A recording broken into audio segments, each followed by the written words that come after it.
বিগত কয়েক বছর ধরে উত্তর কলকাতার দক্ষিণধারী ইউথ ফোরামের দুর্গাপুজোতে এক আলাদা জায়গা করে নিয়েছে। এই পুজোর যাত্রা শুরু হয়েছে, তা পূর্ণতা পেয়েছে পৌরপিতা তথা পুজোর চেয়ারম্যান পার্থ ভার্মার উদ্যোগে। 2025-এর শিল্পী অনির্বাণের হাত ধরে এবছর দহন থিমের সাক্ষী থেকেছে উৎসব প্রিয় মানুষ। এবার 2026-এর দক্ষিণধারী দুর্গাপুজোর শিল্পী সুশান্ত শিবানী পালের নিখুঁত ভাবনায় ফুটে উঠতে চলেছে মণ্ডপের মূল থিম। তারই আনুষ্ঠানিকভাবে ঘোষণা করলেন পুজোর চেয়ারম্যান তথা পৌরপিতা পার্থ ভার্মা। কলকাতা দুর্গাপুজোয় আমরা যে বড় বড় পুজো দেখতে পাই, তার মধ্যে প্রথম সারির পুজো যে শিল্পীরা করেন তাদের মধ্যে অন্যতম সুশান্ত শিবানী পাল। কলকাতার প্রতিটি পুজোর থিম থাকে, সেই থিমে কিছু সোশ্যাল মেসেজ পেয়ে থাকি। সুশান্ত শিবানী পাল একদমই আলাদা। শিল্পী সুশান্তর পুজোয় উৎসবপ্রিয় মানুষ পেয়ে থাকে আধ্যাত্মিক অনুভূতি। ন্যাশনাল অ্যাওয়ার্ড বিজয়ী শিল্পী সুশান্ত শিবানী পাল জানান, উত্তর থেকে দক্ষিণের লড়াই নয়, বরং তার শিল্পকলা দেখার সুযোগ পাবে দক্ষিণধারীর এই পুজোতেও।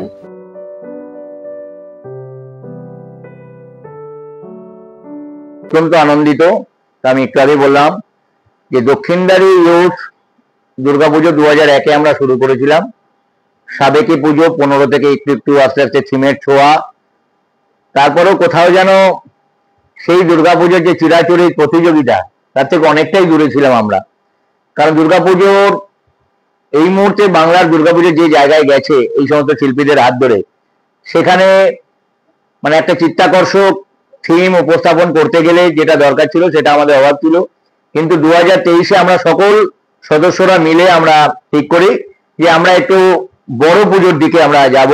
তো সকলের সহযোগিতা আমরা সেটা যাই। বিগত 3 বছর আপনারা জানেন দক্ষিণধারী ইউথ বিভিন্ন রকম, প্রথমে যাপন কথা, তারপরে সিংহ বাহিনী, এবং এইবার ওই অ্যাসিড আক্রান্তদের উপরে আমরা যেটা করেছিলাম দহন, শিল্পী অনির্বাণ দাসের হাত ধরে, আজকের দিনে তাকেও আমরা শুভেচ্ছা ধন্যবাদ জানাচ্ছি। কিন্তু এই বছর আমরা আমাদের টার্গেটই ছিল, কিছুটা ভয়ও ছিল, ভীতিও ছিল যে সুশান্ত পালের মতো একজন আর্টিস্টের সঙ্গে কথা বলবো, তিনি আদৌ রাজি হবেন কিনা। কিন্তু তার প্রচুর ব্যস্ততার যে প্রচুর চারিদিকে চাপ রয়েছে, এবং 2025-এর দুর্গাপূজায় আমার মনে হয় সব থেকে চর্চিত শিল্পী যদি কেউ থাকে সেটা সুশান্ত পাল। বিভিন্ন কারণে বিভিন্ন আঙ্গিকে সেটা পুরস্কার পাওয়া না পাওয়া অনেক ঘটনা আছে, আপনারা নিজেরাও লক্ষ্য রাখছেন। তা আমরা মনে করেছিলাম যে সুশান্ত তার হাত ধরেই নিশ্চিতভাবে দক্ষিণধারী ইউথ আগামী দিনে পথ চলবে। আমরা তার কাছে অ্যাপ্রোচ করি, এবং আমরা সত্যি কথা বলতে আমরা ভাবতে পারিনি যে সুশান্ত দা নিশ্চিতভাবে আমাদের সেই সুযোগটা দেবেন। আমরা অত্যন্ত আনন্দিত, গর্বিত, কৃতজ্ঞ তার কাছে যে তার মতো মানুষ, একজন গুণী শিল্পী দক্ষিণধারী ইউথের পুজোর দায়িত্বভার নিয়েছেন। আমরা অত্যন্ত আনন্দিত। আমি বললাম বাংলার দুর্গাপুজো এখন যে জায়গায় গেছে, সেখানে মানে ওই আগের যে ধারণা 2-3 বছর আগে আমরা মিটিং করবো পাড়ায়, কমিটি তৈরি হবে, সেক্রেটারি প্রেসিডেন্ট ক্যাচিয়ার হবে, তারপরে ঠাকুর বানা দিতে হবে, এই জায়গাটা আর নেই। মানে যদি একটা ভালো পুজো আপনি করতে চান তাহলে থ্রু আউট দ্য ইয়ার আপনাকে সেই চিন্তা ভাবনাটা, সেই প্রিপারেশনটা নিতে হয়। ফলে একটা দুর্গাপুজো শেষের পরে মানুষ দেখে হয়তো ওই 10 দিন 15 দিনের দুর্গাপুজো, কিন্তু এর পিছনে 365 দিনের একটা লড়াই সংগ্রাম, একটা প্রস্তুতি থাকে।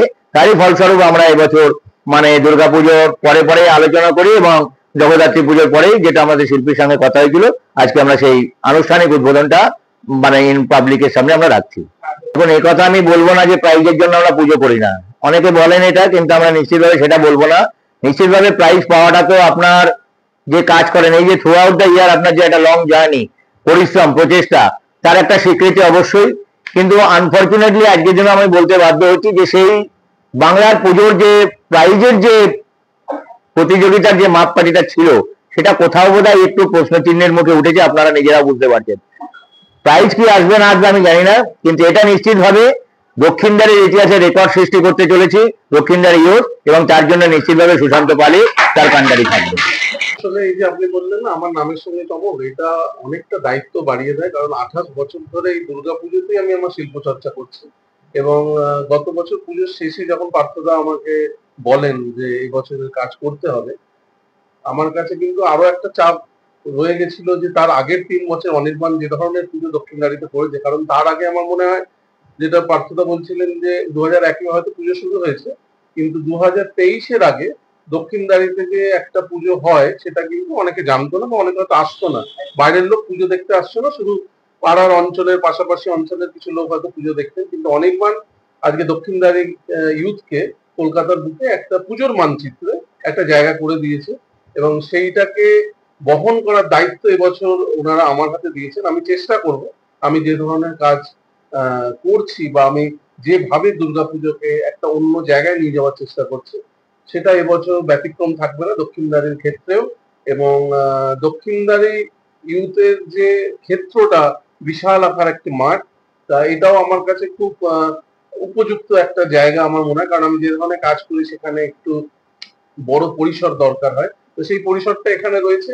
এবং আশা করব দক্ষিণদারি ইউথ বিগত বছর ধরে মানুষ যেভাবে দেখেছে, এবছর আবার একটা নতুন আঙ্গিকে কলকাতায় উপস্থাপনা করা হবে। আমার মনে হয়, আমি বাধ্যতাকেও বলেছিলাম যে আমি ধরুন আমার এই 27-28 বছরের পুজোর ইতিহাসে আমার এত চাপ আমার কোনো বছর হয়নি যে এত ক্লাব চাইছে আমার কাজ করাবার জন্য আমাকে নিয়ে, এবং সেটা আরো দায়িত্ব বাড়িয়ে দেয়। এবং আমারও মনে হয়েছে যেন যে এত মানুষ যখন চাইছে তাদের জন্যও কিছু স্মৃতি রেখে যাওয়া আমার কর্তব্য। আমি যতটা চেষ্টা করব, আমি আমার মানে আমার শিল্প ভাবনা, শিল্প চেতনা, শিল্প বোধ দিয়ে একটা একদম অন্য ধরনের দুর্গাপুজো যেমন দক্ষিণদারিতে উপস্থাপনা করব, সেরকম কলকাতায় আরো বিভিন্ন যে জায়গায় আমি 2026-এ কাজ করব সেখানেও তার প্রতিফলন থাকবে। কিন্তু সবই মানে সবই একটা আলাদা আলাদা মাত্রায় থাকবে, সব জায়গাতেই একটা আলাদা আলাদা ক্ষেত্রের মতো থাকবে। কারণ যে পরিসরটা আমি দক্ষিণদারিতে পাচ্ছি সেই পরিসরটা হয়তো অন্য কোনো জায়গায় পাবো না, এবং সেই ক্ষেত্র অনুযায়ী সেখানে বিন্যাসটা হবে। এবং কিন্তু যেটা একটা জিনিস থাকবে যে সব জায়গাতে যে আমি যে কাজটা করছি তার কিন্তু একটা সিগনেচার থাকবে, কারণ মানুষটা আমি একজনই। আমার ভাবনা, আমার আমার যাপন, আমার দুর্গার সম্পর্কে আমার ধারণা সবকটাই যেহেতু আমাকে আস্তে আস্তে এগিয়ে নিয়ে যাচ্ছে একটা অন্য ক্ষেত্রের দিকে, তো সেগুলো একই রকম থাকবে। কিন্তু দক্ষিণদারিতে একটু অন্যরকম, কারণ আমার মনে হয় এবছর যতগুলো আমি পুজো করবো আগামী বছর 2026-এ সব থেকে বড় পরিসরের জায়গা দক্ষিণদারি। এবং আমার এটাও খুব ইম্পর্টেন্ট যে কিছুদিন আগে একটা টিজার মনে হয় দক্ষিণদারির সোশ্যাল প্ল্যাটফর্মে দেওয়া হয়েছে যে দক্ষিণদারিতে প্রথমবার। সত্যি সত্যি আমি দক্ষিণ কলকাতার ছেলে, কিন্তু আমি উত্তরে খুব কমই কাজ করেছি, খুবই মানে স্বল্প কাজ আমার উত্তর কলকাতা। আমার প্রায় 56-57খানা দুর্গাপুজো আমি করে ফেলেছি এই 28 বছরে, কিন্তু উত্তর কলকাতায় মাত্র 2টো কি 3টে ক্লাবে আমি কাজ করেছি। উল্টোডাঙ্গা পল্লীশ্রীতে আমি করেছিলাম 2014-15, হাতিবাগানে আমি 2023-2003, টালা প্রত্যয়ে আমি 6 বছর ধরে কাজ করেছি 19 থেকে। কিন্তু আর গত বছর আমি ভারত চক্রে কাজ করেছিলাম, আর কিন্তু সেরকম আমি উত্তর কলকাতা কাজ করিনি। এবং দক্ষিণদারিতে মনে হয় এই প্রথমবার, এবং চেষ্টা করব একটা অন্য মাত্রার পুজো কলকাতায় দক্ষিণদারির হাত দিয়ে উপস্থাপনা করা। কলকাতার পুজো আজকে যে জায়গায় গেছে না, লড়াইয়ের থেকে অনেক উচ্চ জায়গায় চলে গেছে। সেখানে হচ্ছে আমাদের আমাদের লড়াইটা নিজেদের সঙ্গে নিজেদেরই।